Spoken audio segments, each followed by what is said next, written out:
Morning guys! Ayun, so today is Sunday. Another Sunday, another vlog. Gusto ko lang kayong balitaan regards dun sa nangyaring road test ko. And happy tayo today. And nakita nyo naman, nasa car ako. Kakahatid ko lang kay Ern. So that means nakapasa tayo!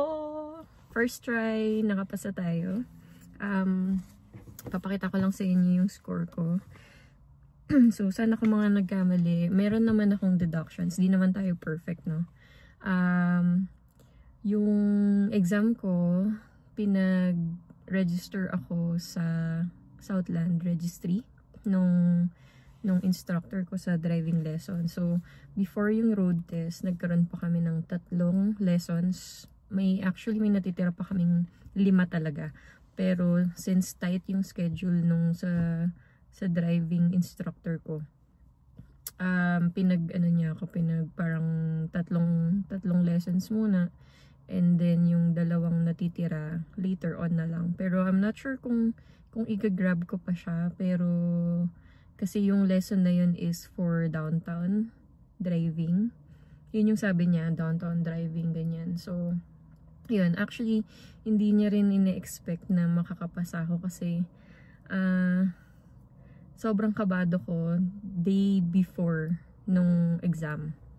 So, 3 sunod-sunod na araw yun. So, Monday, tapos Monday nagka-lesson kami, early morning. Tuesday, after work ko. And then Wednesday, nagkaroon pa ng morning before ng road test ko ng tanghali. So yun, helpful siya kasi medyo nakalma yung nerves ko ba na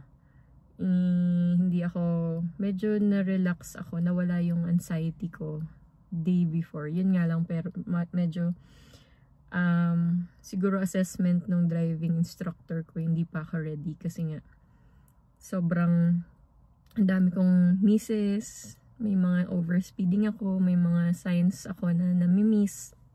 Tapos yung judgment ko medyo hindi okay that day. So sabi niya parang, in a way, hindi to verbatim, pero in a way sabi niya, mind over matter. So parang isipin ko daw na yung tester na uupo sa akin is tuturuan ko mag-drive. So, ewan ko nakatulong yun. Siguro, kasi mas kalmado ako ng Wednesday. So, habang nagda-drive kami ng Wednesday, may mga misses pa din. Pero, hindi na ganun tulad ng nangyari ng Tuesday. So, ano nangyari? Road test. So, Southland kami, no? Una nun, syempre, verify muna nila. Tapos, imimit ka ng instructor na magkakonduct. Or instructor, yung tester na magkakonduct ng exam. And then, after nun, punta na kayo sa car. Explain naman niya everything. What will happen, she will give instruction, bibigay siya ng time for you to ask ano ba yung mga question mo, baka meron kang clarification sa mga instructions niya, ganyan. So before siya umupo, yun nga yung mga signals, yung left signal, right signal, uulitin niya yun sa front, ganun ulit, tapos windshield, tapos, hazard lights, step on the brake. Tignan niya lang kung may ilaw yung brake. Tapos, papasok na siya. Pagkapasok niya, sabihin niya, click mo yung hazard light. Yan, so, click mo yung hazard light. Tapos, antayin mo siyang magbigay ng instruction. Magbibigay ulit siya ng mga instruction. And then, ito yung mangyayari, ganyan. Tapos, magpapakilala siya. Tapos, sasabihin na niya na, okay, whenever you're ready, ganyan, liliko tayo sa ganyan. Tapos, antayin mo yung instructor na mag-seatbelt. So, ako din, pagkapasok, seatbelt agad para, parang ginawa ko ng habit para hindi ko makalimutan yung seatbelt. Ayos ng chair, ayos ng 2 mirrors. Hindi si Aurora yung gamit ko during the road test. Yung nag-rent ako nung car na ginamit ko for driving lesson kasi I think mas okay siya kasi nga dinadrive ko na siya the morning pa lang, so mas good siya, mas okay siya. So yun, ano pa ba? So after nun, yun nga, mag-road test na kayo. Bawal kasing mag-film, di rin ako mag-attempt, mag-video. Pero yun nga, inikot niya kami sa, syempre sa ano muna, sa community. Tapos dun kami gumawa ng parking. Ang ginawa lang namin parallel parking, tsaka downhill parking. Which is good kasi ilang beses namin practice yun during my driving lesson. So, I nailed it. Wala namang daw errors. So, okay na. Dumaan naman kami ng main road, MacLeod Trail. Tapos, yun, pagka tapos ng exam nyo, explain niya sa'yo kung ano yung mga naging mali mo or mga wrong judgment, saan ka nagkaroon ng deduction. So, yun, dalawa yung pinoint out niya sa akin.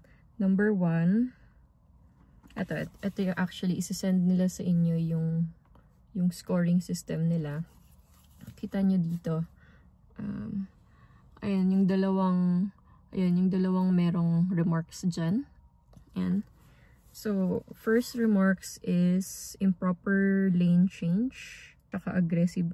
Yung aggressive judgment, ang chinek niya is judgment hindi aggressive. Ayun sa pinakababa. Ayan. Judgment. So, sa judgment ata, ito yung pinoint out niya sa akin na pakanan kami, intersection to, merong stoplight. Yung stoplight ko is red. So, di ba, pag red light ka, mag-right ka, full stop and then right. Okay? As long as clear. Walang pedestrian, walang ibang sasakyan. Hindi ko napansin yung mga oncoming traffic na papunta din sa way ko, which is yung right side ko, is naka-solid green sila, yung blinking green. So, meaning, go sila, hindi sila, like, right of way nila. So, yun yung isa, kasi, ano pa lang parang siguro kaka-blinking green pa lang nun. Tapos wala naman, safe naman yung pagkakaliko ko. Yun nga lang, may mga kasabayan akong gumanon. So, no daw yun. Okay. Tapos, kasi hindi lang din naman siya single lane. Dalawang lane siya. So, my understanding was, meron naman silang isa pang lane. So, siguro, yun nga, since dalawang lanes din yung pag-ganon pa right. Yun, hindi ko rin siya, misjudge ba? Okay. Yung improper lane change, yung naka-check, meron siyang pinoint out sa akin na nag-signal agad ako. So, nasa railway kami malapit. Tapos, merong isang kalsada before nung lilikuan namin sa kanan. So, kalsada, diba? Doon kami sa pangalawang kalsada. Nag-signal ako agad na hindi pa ako nakalagpas sa unang kalsada, sa unang street. So, sabi niya, magiging judgment nung nasa likuran ko na driver is liliko na ako, which in fact, hindi pa, sa kabila pa. So, early signal yun. So, yun lang naman. So, minus 20. Alam ko 70 ata. 70 if I'm not mistaken, or 75. Kapag nag-more than ka dun, ligwak sa banga. Ganun. So, hindi ka papasa. So, yun. Kaya naihatid natin. Nakakailang drive na rin naman kami ni Ernst na kaming dalawa lang, ako lang, ganyan. So, wala naman siyang license. So, yun, nakakailang araw na since naiikot or napapractice ko na ako lang mag-isa yung walang instructor sa tabi ko. Actually, mas kalmado ata ako. Kasi, walang nagsasabi ba na mali yan, or masyado kang ganyan, masyado kang mabilis, masyado kang mabagal, mga ganun. At least kasi parang napapractice mo yung judgment mo sa road. So, which is okay din. Yan, yun. So, isisingit ko dito yung mga nangyari the past few days. Kasi nung nakapasa ako ng road test, pumunta agad kami ng yung recycling. inano na namin kung naalala niyo yung ibang video na pinakita ko yung bahay. May mga for recycling na bottles kami na iniipon. So yun agad, first order of business, yun agad. Tapos we ate dinner with Paul and Casey. Yun nga, kasi sila din naman yung tumulong sa akin while I'm still practicing my driving. And sila din yung mga kasama ko sa gala. Yun, so kung nanonood kayo ng mga vlogs ko, kilala niyo si Paul and si Krishna or si Casey. So yun, yun lang naman i-share ko mamaya since this is Sunday, so mag-attend tayo ng church.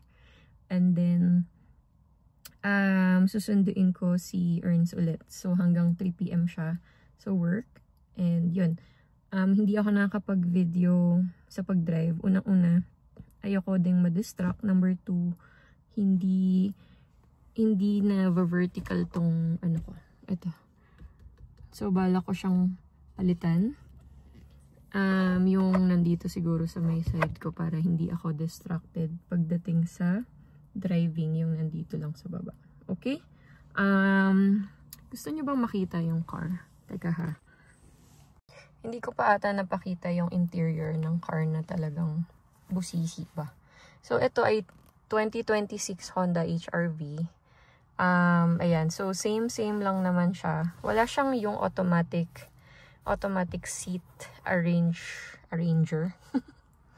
'Di ba? Meron yun sa mga luxury car, pero ito parang once na sinet mo na siya, yun na yun. So, ikaw lang naman palagi unless may ibang magda-drive or may ka-share ka. Okay lang naman walang automatic seat arranger. Hindi ko alam tawag nun. Ayan, so yan, may mga automatic, tapos yan yung sa window, mirrors, window, yan, mga buttons, windshield, wiper, yung dun, ewan ko kung para saan to, aralin ko mamaya. Tapos yan, walang ibang mga buttons eh. Ayan, tapos ito yung pinakabago daw, yung parang hornet or yung pang beehive na ganyan na design nila. Ayan, tapos ito yung mga controls lang. Meron kasing parang dito, may makikita ka mga safety assist, ganyan.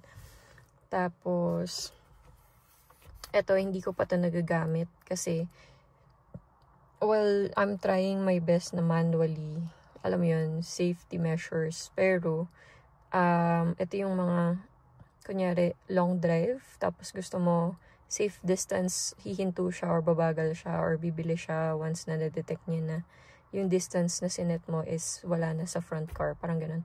Tapos ito, lane assist button. Ito ata ay pampabilis at pampabagal din. Kapag sinet mo kunyari 40 lang talaga siya. Tapos, ayan, yung sa windshield. Tapos, yan, yung sa harap, may dumaan. Yung sa harap, ito, may charger siya. Ayan, so ipapatong mo lang dyan yung phone mo, okay na yan. Nagcha-charge na yan. I-open mo lang to. Click mo yan, ganyan. Tapos mag-amber light or green light, ganyan. Tapos, ayan, mga ano lang naman, mga usual buttons na I think alam na nung ibang gumagamit ng car. Hindi rin ako expert sa car, no? So, kaya nga, brand new yung binili ko. Kasi, hindi ako maalam pagdating sa mga car. So, dun tayo sa i-assist na niya ako sa lahat. Although, hindi din maganda kasi nga, mahal yung binabayaran namin. Oh, by the way, about the insurance, napababa ko na siya. Hindi naging basis yung nagkaroon ako ng class 5. So, from class 7 to class 5 GDL. Sabi kasi nila, hindi daw talaga sila nag-i-issue ng insurance for class 7. Kaya lang, pinagbigyan ako. Tapos, kumbaga, yung ngayong changes ko is parang regular class 5 lang din talaga. So, parang yun pa din. So, sabi ko, can you help me to, to lower down my, my insurance, yung monthly payments ko ba, ganyan. Or yung premium ko. Tapos, sabi niya sa akin, pinatanggal niya yung ibang mga inclusions, pinataas niya yung deductibles ko. So, pumayag na ako na parang naka 3K deductibles na yung nakaset, 'di ba? Last time naka 2K lang yun. Pina 3K ko na this time. And then nagtanggal kami ng yung grand touring, mga ganyan, kasi yun yung parang kapag pinapaayos mo yung sasakyan mo nasa kasa, bibigyan ka nila ng rental car, which pinatanggal ko na siya kasi nga brand new naman to, so hindi pa kailangan. I think it's lesser risk naman na mangyari yun, or lesser chances na mangyari yun. Ano pa yung pinatanggal ko? Basta may isa pa akong pinatanggal, so yun. After nun, naging 511 na lang. So I'm hoping na after a year, ma-reevaluate na yung safe driving, tapos makababa ng insurance ko. Kasi sobrang taas ng 500. Sabi din nung instructor ko sa driving, mas mahal daw yung nakuha ko. Eh sabi ko, yun na po yung pinaka mababang nag-offer sa akin. Aside sa Westland, which is 600 something yung offer nila. So yun, hindi ko alam kung ano pang insurance company yung nag-offer ng mas mababa, pero magta-try ako siguro after 6 months or before matapos yung insurance premium ko dito sa current provider ko. So yun, okay lang naman. For safety reasons, yun lang, yung budget ko lang medyo mas mataas siya kumpara sa inaasahan. Pero wala tayong magagawa. Ganun talaga, new driver, mas mahal. And new car, mas mahal, sabi nila. So yun lang. Okay lang naman. Okay, fine. Basta safe tayo, may insurance, may driver's license na tayo. So thank you, Lord. And thank you din sa mga friends ko na tumulong, and hopefully safe driver ako. Yun na muna for today. Gusto ko lang i-share yung naging experience ko sa road test, and hopefully makatulong sa inyo. Kung may mga questions kayo regarding mismo sa road test, just comment down below, and then pa-like na rin ang video na to if nagustuhan nyo, or hindi nyo man nagustuhan, like nyo na lang din. And subscribe to my channel please, and see you in the next video. Bye.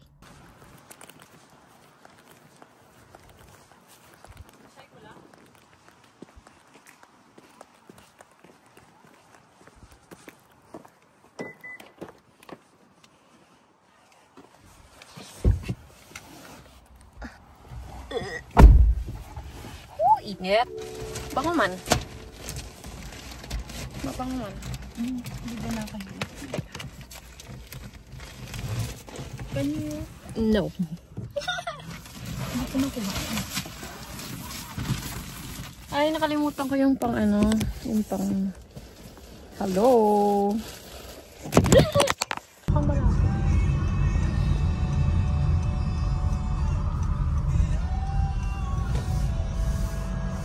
Your destination is on the left. Konti tao nga. Nag-alangan pa eh. Dito ka kay Tucson. Ay, pangit naman ng parking nitong pinagyan ko. Ayan. Bumili kami ng Chick-fil-A. Sinit pa. Natatawa pag may sarili ng lisensya. Nagko-comment na. Nakabili kami ng Chick-fil-A. Hanap lang kami ng kami lang Heritage Park para may mga parking. Ito kami kakain kasi ang daming customer dun sa sa mismong store.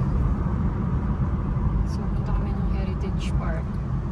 Chill na kain para hindi rin maingay. parking.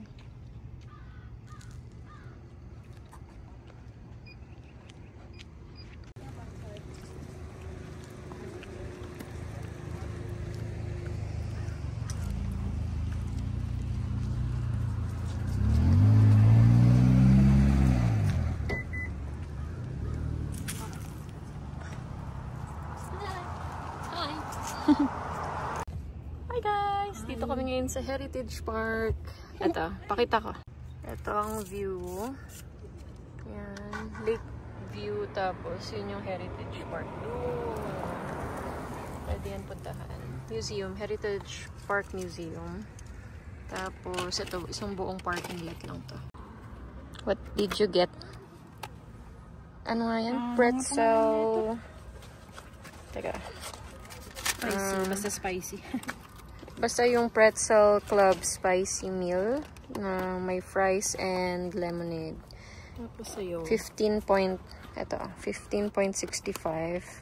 Tapos yung kinuha ko, yung spicy chicken deluxe na may cheese. Nasa 13.49. Tapos may additional $1 kasi mac and cheese yung gusto kong sides para matikman natin. Tapos, Chick-fil-A. Wait lang. Ay. Ayan. Nauuna yung ano ko eh. Taga-demo ko eh.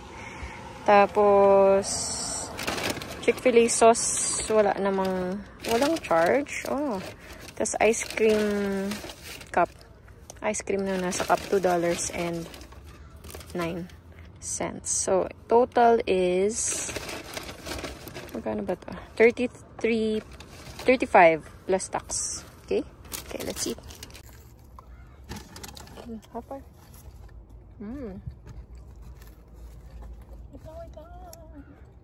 Makiinggit lang. Chick-fil-A sauce. Sarap naman. Sauce, oh. Nothing. Nada. Next. Mac and cheese. Ano natin?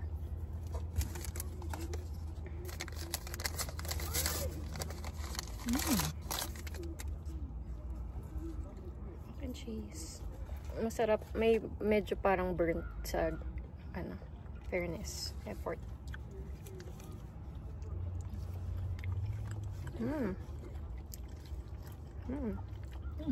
Sarap.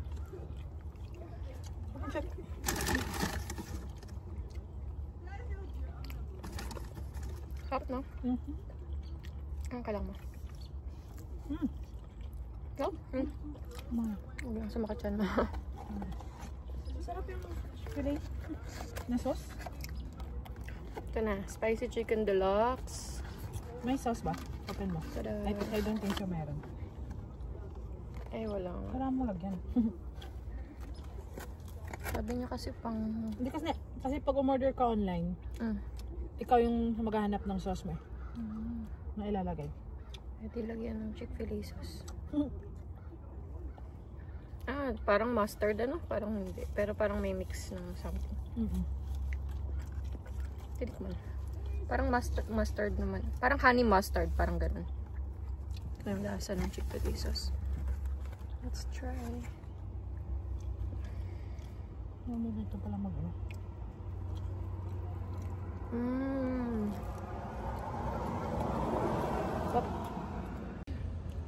Kasama yun. Dito.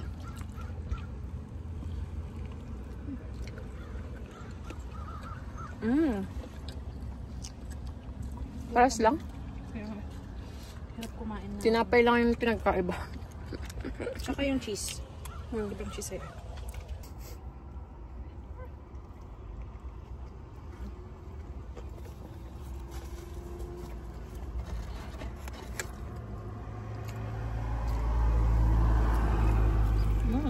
Kain muna kami, guys. See you later. Para manamnam ko naman tong first time pili namin. See you later.